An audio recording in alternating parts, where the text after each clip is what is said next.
Every single game you see on screen right now all have one thing in common. They have glitches that completely change the landscape of speedrunning a Pokemon game. And then what you're looking at now is a decade of Pokemon games that were made so well that barely anything could remotely be considered a glitch. But on November 19th, the release day of Brilliant Diamond and Shining Pearl, we expected the games to look and feel exactly like they had been for the past 11 years. But little did we know, we were very wrong. This game went from getting every badge in intended order to walking through walls to completely skip every Elite Four member. And speedrunners already cracked this game so wide open that we can beat the game in about 15 minutes. So how did things come this far? Well, the first thing that cued us into something out of the ordinary in a Pokemon game was when Pokemon speedrunner Corvame was doing her first playthrough. She had decided she had enough of the music, turned it off completely, and accidentally found out that this skips every single jingle in the game, saving at least a minimum of 5 minutes. Wait, hold on. If you turn off the music, do you not have to wait for the item pickup? The entire Pokemon speedrunning community was shook, and we panicked because this had never happened before in a Pokemon game. But we eventually got over it, just like we got over the puzzle in Candace's gym. Easy! Easy! It's actually just that easy! This was a hilarious solution to an annoying gym puzzle and pretty much the very first glitch in the game that we'd found. That is, until the next morning when we woke up to a glitch called Strength Storage. Strength Storage is a glitch that lets you bring up a menu during the strength pushing animation. During the state while you can move around with the menu on top, trainers can't actually spot you. So with this glitch in hand, we were able to skip 3 entire trainers in Victory Road, which was huge for us. 3 trainers in a row, just gone. If you think that breaking Victory Road was enough for us, it was time to crack open how to get into Sunny Shore City early by hatching an egg on the exact tile that this guy blocks you from entering the city. And it saved an insane amount of time, because no longer did we have to fight our way through Galactic Headquarters, go to any of the lakes in the Galactic storylines, or defeat Cyrus on Sky Pillar. This saved an entire hour of storyline progression, making it the very first major glitch we had found in the game. But what if I told you we could skip more than just the Galactic section? What if we found a way to skip an entire badge? Would it even be possible to get through Victory Road anymore without Surf, Rock Climb, and Strength? And if we did, would the badge check even let us through in the first place? Well, the obvious answer to that one is yes. Enter the glitch we call Surf on Land. Surf on Land allows you to surf anywhere on land and avoid almost every trainer in the game. And if you enter and exit a doorway while you're using this glitch, you can keep your height and float to places that weren't even possible before. This method was much easier and faster to pull off than the egg cracking method and would be used instead to skip Sunny Shore City. But using it this way was just scratching the surface. With enough height, we could get into certain sections of the void. This meant that if we could find the exact coordinates of the Pokemon League, we could probably find a way inside of it. So the founder of Surf on Land themselves got to working on this, and this is what we found.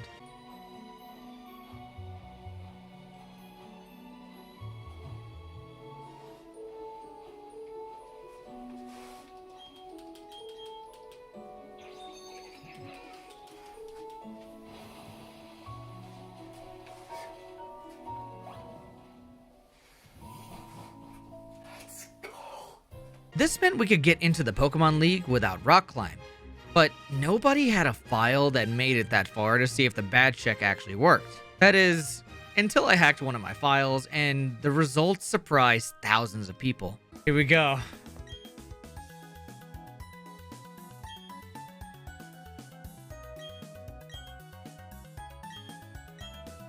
Yes! Yes! Yes! Let's go! This confirmed for us all that we could completely skip Candace's gym. And so I decided to push it even further and check one more time to see if we could skip every badge in the game. And as it turns out, we absolutely can. And so immediately the creator of Victory Road Skip got to work one more time and found a way to get past Victory Road without having to use Waterfall or Rock Climb. This now brought the speedrun down at the time to below 3 hours. And now the only thing left that we wanted to try and skip was Strength. But little did we know that searching for a way around Strength Storage would lead us to the Pandora's box of glitches. Enter Menu Storage. This is the glitch that changed everything. Our very first thoughts when finding this was to basically just go through the entirety of the game and skip one more badge. But that wasn't enough for the Pokemon speedrunning community. For 15 straight hours, every Pokemon speedrunner and glitch hunter you can think of got together to break down everything that was possible with menu storage. And what we found out shocked the world. With menu storage, we could store the properties of things around us. Things like entering a door, skipping trainers completely, and storing the actions of NPCs. With our initial discovery, we found out that we could skip everything from after Rorik all the way to the end of Cycling Road by having any NPC and trainers ignore us. This now meant that the route was down to 4 required badges. Until hours later, where what was once 4 badges went down to 1. We started off by using the Pokemon caching tutorial to get us out of bounds. This opened up so many possibilities because now we could go anywhere as long as we could figure out a path in the void. With this knowledge, it felt at the time that we were locked behind 3 required gym badges, since Fantina was seemingly locked behind beating Wake and Maylene. This was 100% wrong. The flag to unlocking Fantina's gym lied in triggering dialogue from Cyrus to give us Surf. So all we had to do was make it to Celestic Town, get in and out of the cave, head to Fantina's gym, and then go directly to the Pokemon League. Our initial plan with this was to dupe enough rare candies to go straight to the Pokemon League after beating Fantina. But the absolute gamer Dimnix discovered that you could use a Pokédoll in battle if you brought menu storage inside of a battle. This now meant that we could skip every fight in the game without having to worry about levels at all except for one trainer. You see, the grunt blocking the cave to Surf doesn't actually let you skip them with Pokédolls. For some reason, the trigger to finishing this fight doesn't work the same as previous trainers. So what we needed was a decently high level Pokemon to beat him with, and pretty much every fight after that we could just skip. So with this required trainer and 6 skip battles, all we needed was 6 Pokédolls, some quick balls for high level Pokemon, and we could beat the game in under 30 minutes. All we needed to do to save time now was to skip this trainer and the route would be pretty close to completion. But no matter what we did, we couldn't find a way past this guy. So instead, we found a way to skip this trainer and Fantina altogether. This was the glitch that now solved every problem with the route. The final glitch to end all glitches: key item menu storage. With the ability to double register the key items and bring up the key item menu after menu storage, we can activate the key item to push or freeze the activation of events in the overworld. This lets us use the GWS Girl's push to get us enough height in the air to go from the first town all the way to the Pokemon League without needing Surf.